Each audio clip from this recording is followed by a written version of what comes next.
Relatores da ONU denunciam Bolsonaro por segregação. Um documento enviado ao governo pede que Bolsonaro revogue o decreto 10.502, que desobriga escolas a matricular alunos com deficiência em classes regulares.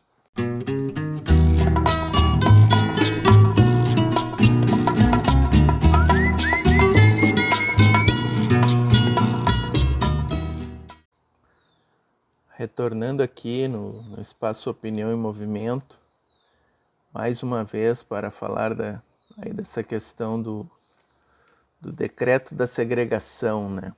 O 10.502, que a gente já comentou tantas vezes aqui no Opinião e Movimento. Antes de começar esse comentário, eu queria pedir para todo mundo aí que está assistindo o vídeo, quem não se inscreveu ainda no canal, se inscreva, quem puder curtir o vídeo aqui embaixo, curte aí para aumentar o alcance aí do nosso vídeo. Bom, retorno ao espaço aqui, trazendo aí uma notícia publicada na última segunda-feira no UOL, pelo repórter Jamil Chad, aí, uma matéria que a minha amiga Marta Gil me encaminhou aí, me marcou na publicação aí. O Jamil Chad está trazendo aí uma carta sigilosa que relatores da ONU encaminharam ao governo federal solicitando a revogação aí desse decreto perverso, aí, o 10.502, né? Essa carta ela foi enviada em fevereiro de 2001 ao governo e ela foi enviada de forma sigilosa e o Jamil Chad teve acesso a esse documento. É um documento que é assinado pelo Gerard Kim, que é o relator especial para o direito das pessoas com deficiência na ONU, e o Kombou Bolibarri, que é a relatora especial para o direito à educação.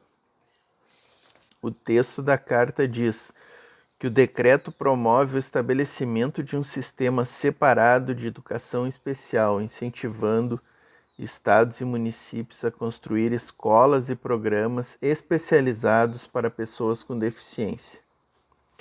Em particular, permite que as autoridades direcionem algumas crianças para escolas especiais, se as crianças forem consideradas incapazes de beneficiar-se em seu desenvolvimento quando incluídas em escolas regulares, inclusivas e necessitarem de apoio múltiplo e contínuo. A carta ainda denuncia que o decreto exige o desenvolvimento de critérios para identificar estudantes que não se beneficiem das escolas regulares inclusivas, o que levanta sérias preocupações de que as autoridades possam, com base nisso, excluir crianças com deficiência das escolas regulares e exigir ou pressioná-las a frequentar escolas ou salas de aulas especiais. Os relatores denunciam também o fato de o governo não ter consultado as pessoas com deficiência ou as suas organizações representativas, nem durante o processo de elaboração do decreto e nem antes da sua adoção formal. Segundo os relatores, a única consulta realizada ocorreu online e apenas 0,6% dos entrevistados na consulta eram estudantes com deficiência.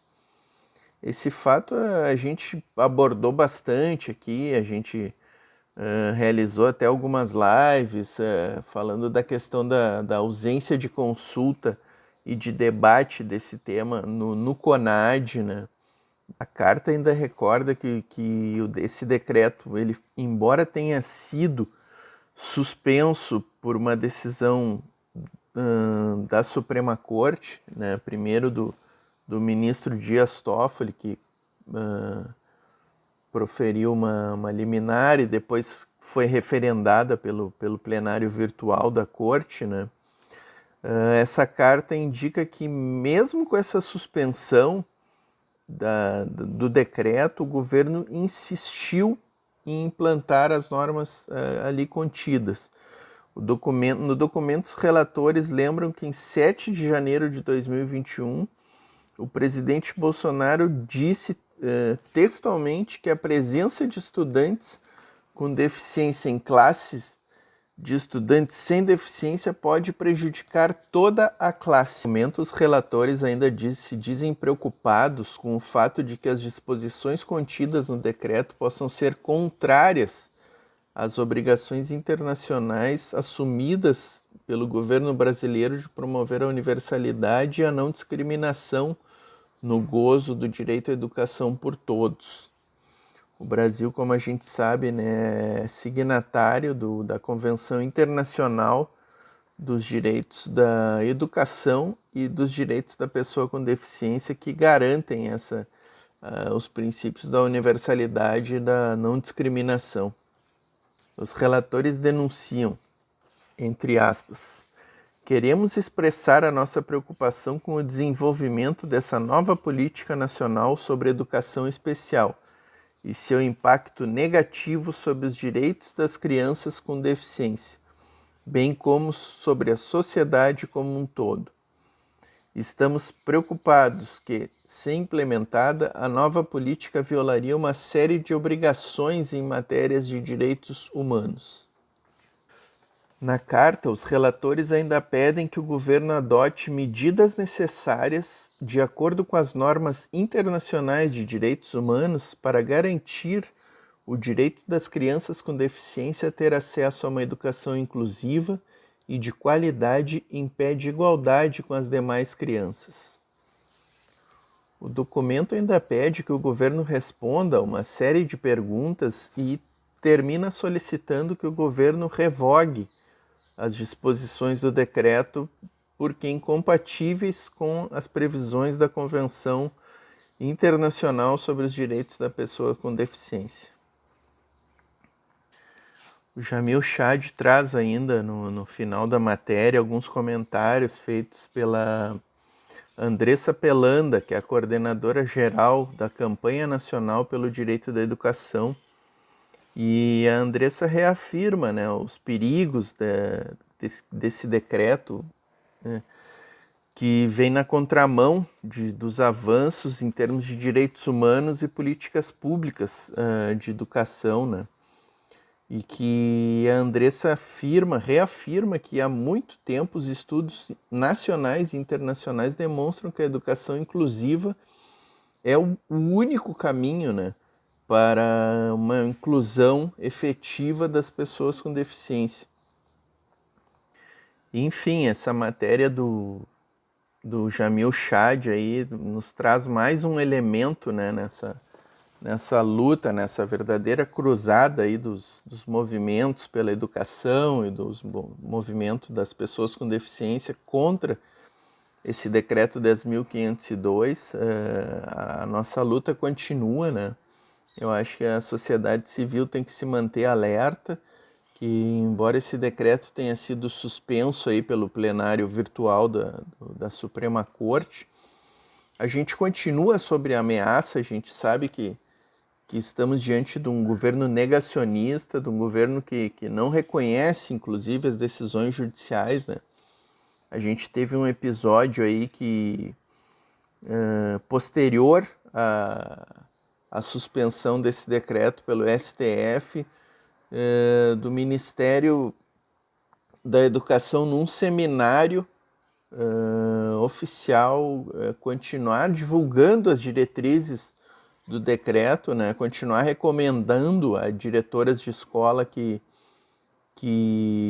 encaminhassem crianças com deficiência para escolas especiais, né, contrariando a Convenção, a Constituição Federal e a Lei Brasileira de Inclusão, né, e a própria decisão da Suprema Corte. Então a gente precisa se manter mobilizado em relação a esse tema, e esse comentário aqui, mais um que eu faço a respeito desse tema, ele vai nessa linha de ter um canal de informações e de esclarecimentos, e de tentar fazer com que, através dessa mobilização, através dessa resistência, a gente consiga barrar esses retrocessos nas políticas e diretrizes da educação inclusiva e dos direitos humanos. Agradeço então quem assistiu esse vídeo, quem puder compartilhar, quem puder indicar aí em seus grupos. Quem não curtiu o vídeo, peço que curta. Quem não se inscreveu no canal, se inscreva, recomende o canal aos amigos, que o canal aqui está à disposição aí do movimento das pessoas com deficiência e da luta por respeito aos direitos humanos. Su presencia gigante.